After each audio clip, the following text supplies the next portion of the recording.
네, 여러분 안녕하십니까? 최근 유치원 비리가 국민적 공분을 사면서 결국 정부가 대책 마련에 나섰는데요. 부산의 보육교사들이 자신들이 겪었던 어린이집 비리를 직접 폭로하고 나섰습니다. 이제 유치원부터 어린이집까지 그야말로 돌봄기관 비리의 파문이 확산되고 있습니다. 류재민 기자입니다. 남구의 한 국공립 어린이집입니다. 2년 전 학부모들은 이 어린이집 원장을 당장 교체하라며 집회를 벌였습니다. 원장이 구청의 승인도 받지 않은 채 보조금으로 불법 공사를 일삼아 어린이집이 억대의 빚을 지게 됐고, 심지어 자신이 운영하는 개인 쇼핑몰에서 어린이집 비품을 사들여 부당이득을 챙기는 등 온갖 비리를 저질러 왔다는 겁니다. 그 돈이 정말 어떻게 쓰여졌는지 저희는 전혀 알 수가 없는 거예요. 그 서류 자체를 감춰놓고 교사들이 전혀 못 보게 하고 있어요. 부산 진구의 한 사립 어린이집 원장은 보조교사를 채용해 담임으로 등록한 뒤 보조금을 타내기도 했습니다.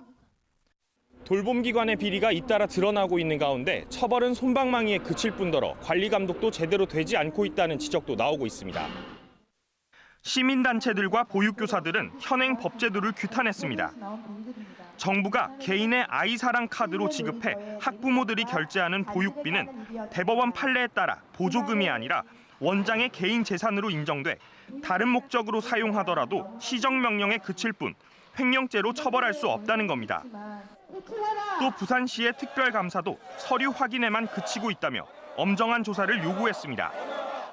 98% 민간 어린이집, 97% 민간으로 위탁되는 국공립 어린이집에서 공공성은 특별만큼도 찾을 수 없다. 유치원에서 시작돼 어린이집까지 확산되고 있는 보육 현장의 비리 파문은 허술한 제도와 도덕적 해이를 그대로 드러내면서 학부모들의 우려와 비판도 거세지고 있습니다. MBC 뉴스 류재민입니다. 네, 상황이 이렇게 되자 국민의 알 권리 보장 차원에서 비리 유치원을 전면 공개하라는 요구가 거셌죠. 지난 6년 동안 감사에 적발된 부산 지역 유치원 정보가 인터넷에 실명으로 공개됐습니다. 임선은 기자입니다. 지난 2014년 8월 부산교육청 감사 결과 부산의 한 유치원 설립자와 원장은 유치원 운영비 가운데 2,300만 원 상당을 개인 차량 유지비 등에 지출한 것으로 드러났습니다. 이 유치원 설립자는 또 2011년 5월부터 3년 동안 자택 도시가스와 휴대전화 요금을 유치원 회계에서 집행했다가 적발돼 행정처분을 받았습니다. 이번 일이 조금 불쾌하긴, 이제 보내야 되는 입장으로서 불안하고 불편해지긴 했어요. 지난 2013년부터 감사에 적발된 부산 지역 유치원 관련 정보가 부산교육청 인터넷 홈페이지에 실명 공개됐습니다. 공립 9곳, 사립이 272곳입니다. 단 감사 결과에 불복해 소송 중인 11개 유치원은 익명 처리됐습니다. 감사 처분하고 이행 여부가 중요한데 감사 조치 요구사항을 다 이행을 바로 다 했고, 징계, 경고, 주의 등 신분상 처분을 받은 유치원은 공립이 12건, 사립이 821건입니다. 사립 중에 중징계를 받은 곳이 2곳, 경징계가 내려진 곳은 1곳으로 나타났습니다. 나머진 모두 단순 업무 착오 같은 경미한 사안으로 주의나 경고 조치로 끝났습니다. 회수, 환급 등 재정상 처분은 공립에 4건, 사립에 250건이 내려졌습니다. 합계 금액은 공립이 100만 원, 사립이 20억 원 상당입니다. 부산의 경우 상대적으로 적발 내용이 심각한 것은 아니지만 과연 제대로 된 감사였는지에 대한 의심은 떨칠 수 없습니다. MBC 뉴스 임선응입니다. 지난달 부산 지역의 수출이 전년 대비 32%나 줄어 금융위기 당시였던 2009년 이후 가장 큰 폭의 감소세를 기록했습니다. 그런데 더 큰 문제는 앞으로 당분간 지역 수출 감소세가 계속될 것이란 전망이 우세하다는 점입니다. 민성빈 기자입니다. 한국무역협회 부산본부가 발표한 수출입 동향 보고서에 따르면 지난달 부산의 수출은 10억 1,800만 달러, 지난해 9월과 비교해 31.7% 감소했습니다. 글로벌 금융위기로 수출이 극도로 부진했던 지난 2009년 이후 9년 만에 최대 감소율입니다. 전국 평균인 마이너스 8.2%와 비교해도 4배나 더 큰 감소폭을 보였습니다. 이 부품 소재 산업의 핵심 전방 산업이라고 할 수 있는 이 자동차, 조선기사대 업종이 지금 부산이 주류를 이루고 있는 데다가 우리나라에서도 가장 위기 업종에 속하는 부분이다 보니 업종별로는 승용차 수출이 59.4%나 감소했고 자동차 부품과 항공기 부품, 철강 제품 등 부산의 주요 업종들의 수출이 부진했습니다. 국가별로는 미국과 일본, 중국과 베트남, 멕시코 등 주요 수출 대상국 대부분이 두 자릿수 감소율을 보였습니다. 부산의 수출은 올 들어 계속 감소하고 있고 당분간 이 같은 추세가 이어질 것으로 전망됩니다. 이러한 상황은 금년 잔여 기간에도 미국과 중국의 무역 분쟁 격화 그리고 신흥 개도국의 경기 감소 등으로 크게 나아질 가능성이 없게 느껴지고 있습니다. 지난달 부산의 수입도 10억 6,500만 달러로 전년 대비 12.5% 줄어 지역 수출입 전반이 침체를 겪는 것으로 나타났습니다.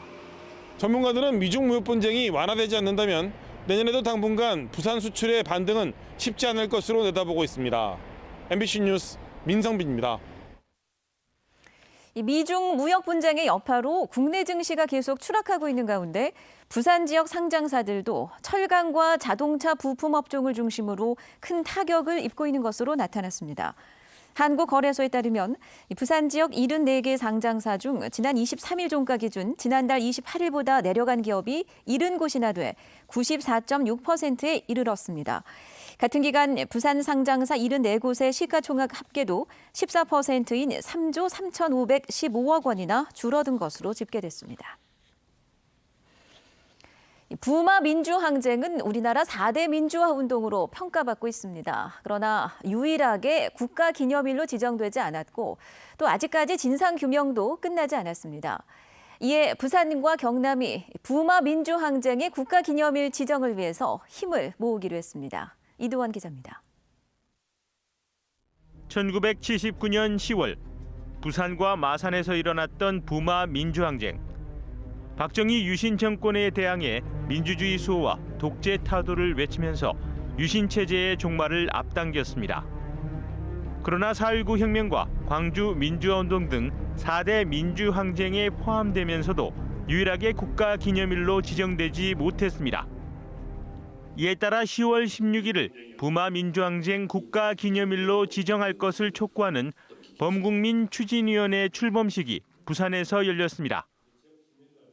만시지탄의 감은 있지만 지금이라도 부마 민주항쟁의 역사적 의의를 재정립하고 국가 기념일로 지정하기 위한 노력이 진행되고 있는 것을 뜻깊게 생각합니다. 출범식에는 김경수 경남도지사와 김지수 경남도의회 의장도 참석해 힘을 모으기로 했습니다.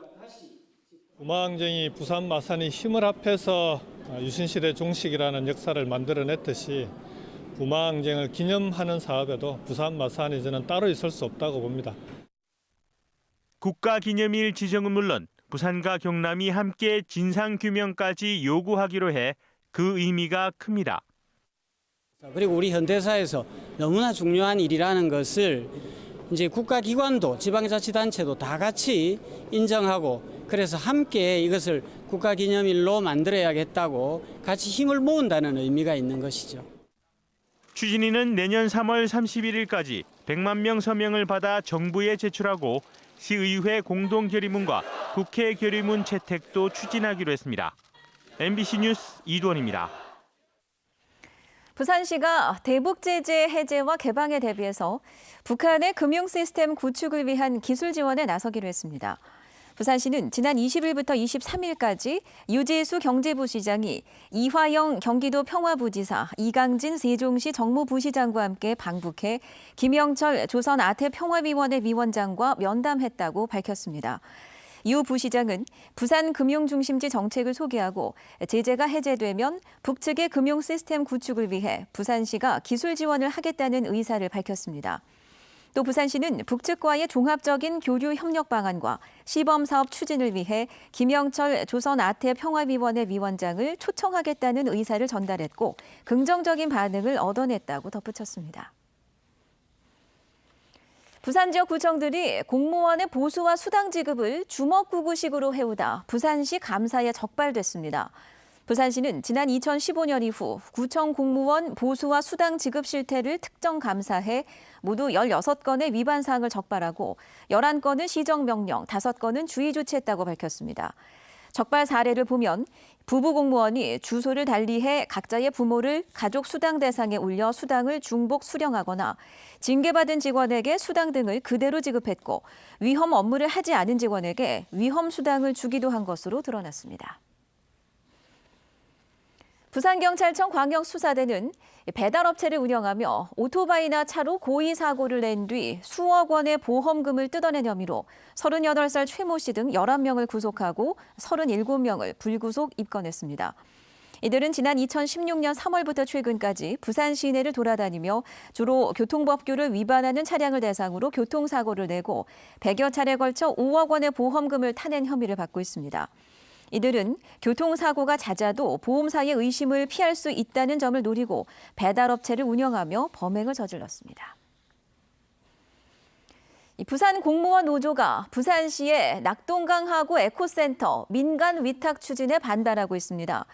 부산 공무원 노조는 최근 성명을 내고 낙동강 에코센터 민간 위탁을 추진하는 것에 반대하며 환경단체들을 위해 에코센터와 아미산 전망대의 민간 위탁이 건의됐다고 주장했습니다. 또 노조는 공공기능을 민간 위탁하기 위해서는 사전에 타당성 검토와 외부 전문기관의 객관적 평가가 필요하지만 참모나 보좌관이 이를 밀어붙이고 있다고 지적했습니다. 이에 대해 부산시는 에코센터의 민간의 창의성을 접목시키기 위한 시도로 검토와 논의 단계에 있는 사안이며 아직 결정된 것이 없다고 해명했습니다.